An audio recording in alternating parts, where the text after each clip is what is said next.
গাজর দিয়ে আমরা অনেকে গাজরের লাড্ডু, হালুয়া বা অনেক সময় সবজিও রান্না করে থাকি। কখনো কি গাজর দিয়ে আপনাদের সেমাই রান্না করা খাওয়া হয়েছে? আজকে একদম মুখে লেগে থাকার মতো গাজরের সেমাই রেসিপি শেয়ার করব। আসসালামু আলাইকুম এভরিওয়ান। চুলায় একটি হাঁড়ি বসিয়ে দিয়েছি, দিয়ে দিচ্ছি 2 টেবিল চামচ পরিমাণ ঘি। ঘিটা যখন মেল্ট হয়ে যাবে এখানে আমি অ্যাড করে দিব পরিমাণ মতো কাজু বাদাম, কাঠবাদাম। এগুলোকে প্রায় 1 থেকে 2 মিনিট ভেজে তারপর এখানে আমি অ্যাড করে দিচ্ছি কিশমিশ। কিশমিশটা কিন্তু প্রথমেই দেওয়া যাবে না, তাহলে কিন্তু কিশমিশটা পুড়ে যাবে, তাই আমি কিশমিশটা পরেই দিয়েছি। আর এই তো সবগুলো উপকরণ প্রায় 4 থেকে 5 মিনিট ভেজে নিয়েছি। এবার এগুলোকে উঠিয়ে নিব।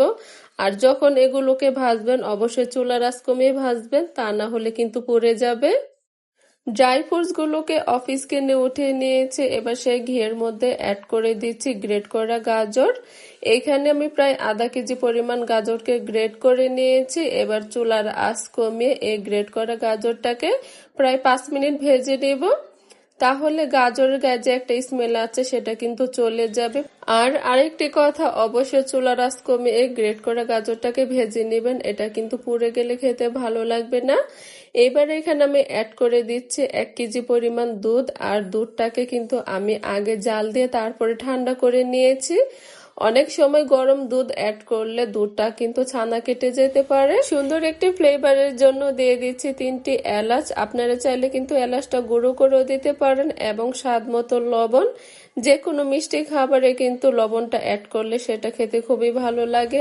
আর এই তো ফুটে এসেছে। এবার চুলার আঁচ কমে প্রায় আবারও 5 মিনিট রান্না করে নিব।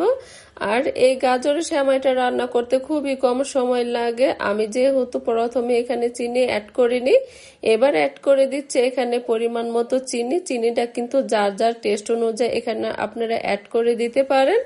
চিনিটাকে দিয়ে আবারও 5 মিনিট রান্না করে নিয়েছিলাম। সেমাইটাকে আরেকটু ঘন করার জন্য এখানে আমি অ্যাড করে দিচ্ছি চাউলের গুঁড়া। নিয়েছি 2 টেবিল চামচ পরিমাণ চিনি গুঁড়া, পোলাও চাউলের গুঁড়া, এবং সাথে নিয়েছি 4 টেবিল চামচ পরিমাণ গুঁড়া দুধ। এবার অফিস কিনে তরল দুধ দিয়ে মিক্স করে নিব।